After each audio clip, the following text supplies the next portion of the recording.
All right, let's talk about Australian wine, but probably not the kind you're thinking of. We're about to uncover a secret that might just change everything you thought you knew. I mean, when someone says Australian wine, your mind probably jumps right to a big, bold, sun-drenched Shiraz, right? Something from, say, the Barossa Valley? And yeah, that's the classic image, for sure. But what if I told you that the most exciting, the most talked about story in Australian wine right now is happening in its coldest, most isolated corner?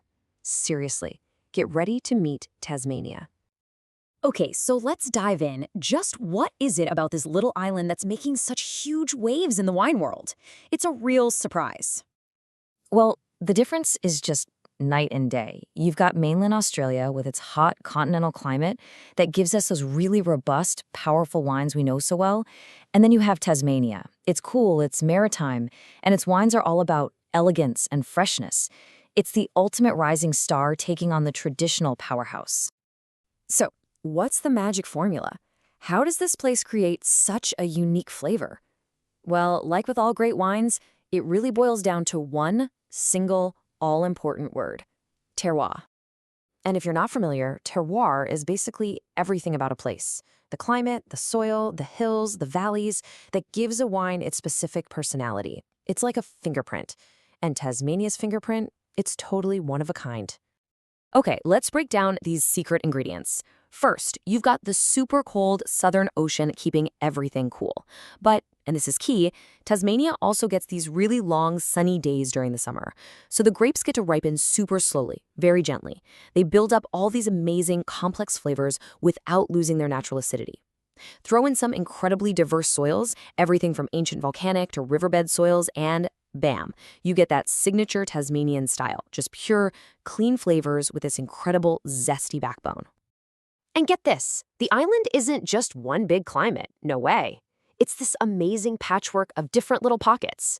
You've got the Tamar Valley, which is a bit milder, really versatile. Then there's Piper's River, getting blasted by those ocean winds. That's where you'll find absolutely world-class sparkling wines. And then you have the Coal River Valley, which is drier and warmer, making these really concentrated, intense Pinot Noirs and Rieslings. Now, Tasmania does a lot of things well, but there is one grape, one red grape in particular, that has absolutely become the star of the show. We're talking about Pinot Noir. You know, the notoriously difficult, fussy grape from Burgundy. Well, it turns out it has found its perfect home away from home right here. That whole slow, cool ripening thing we talked about, it's exactly what this grape craves to create those delicate, complex aromas and that silky texture that people go crazy for. But hey, it's definitely not a one-man band. Chardonnay is the other hero here. It's the crucial ingredient for those amazing sparkling wines, and it also makes some stunning still white wines on its own. The Riesling from here?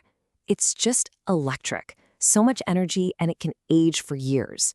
And even the Sauvignon Blanc is different, with these super aromatic, zesty notes. All right, so we've covered the place, we've covered the grapes, but let's get to the important part. What do these wines actually taste like in the glass? You know, if I had to sum up Tasmanian wine in just a few words, it would have to be purity, sophistication, and vivacity. They're just so alive and clean and elegant. Let's break that down a bit. First, you're always going to notice that acidity. It's this vibrant, refreshing spine that just makes the wine pop and makes it incredible with food. Then you get the aromas. They're complex, you know, fresh fruit, floral notes, a little bit of earthiness, but never over the top. The reds have this beautiful, elegant structure with super fine, silky tannins, no heavy-handed stuff here. And the finish, it just goes on, so clean and persistent. Oh, and we have to talk more about the sparkling wine. I mean, wow. They make it in the exact same way as champagne, that really painstaking, traditional method.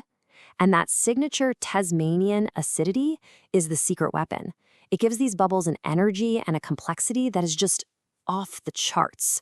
Seriously, a lot of experts will tell you these are right up there with the best in the world, including champagne. Now, this kind of world-class reputation didn't just happen overnight. It's been a really fascinating and pretty fast journey from relative obscurity to the absolute top of the wine world. Believe it or not, people were planting vines here way back in the 1800s, but it kind of fizzled out. The whole modern wine scene, the real rebirth, didn't actually get going until the 1970s, with just a handful of really dedicated pioneers. Fast forward to the 2000s, the awards start pouring in, and today, well, Tasmania is not a secret anymore. It's become a global benchmark for what amazing cool climate wine can be. And this incredible rise was really driven by a few iconic names.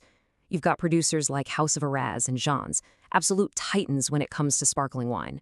Tolpuddle Vineyard, their Pinot Noir and Chardonnay are some of the most sought-after bottles in all of Australia. And then you have wineries like Poli and Stefano Lubiana, true pioneers who are just making incredible wines that scream Tasmania. But it's not all smooth sailing. The future has its challenges, for sure. The climate can be unpredictable, and making wine here is expensive. But the opportunities are huge. I mean, the whole world is craving elegant, cool climate wines right now, and Tasmania's reputation for premium quality is absolutely rock solid. Not to mention, people are flocking to the island to visit the wineries. When you boil it all down, the future really rests on one thing: a relentless, obsessive focus on quality. It's all about protecting what makes these wines so unique in the first place, while always pushing to be even better. So it really makes you think, doesn't it? As the wine world changes, as tastes move toward freshness, and as other regions get hotter and hotter, could it be that the future of wine is actually in the cold? Looking at Tasmania, you've got to say it makes a pretty powerful argument. Thanks for digging into this with us.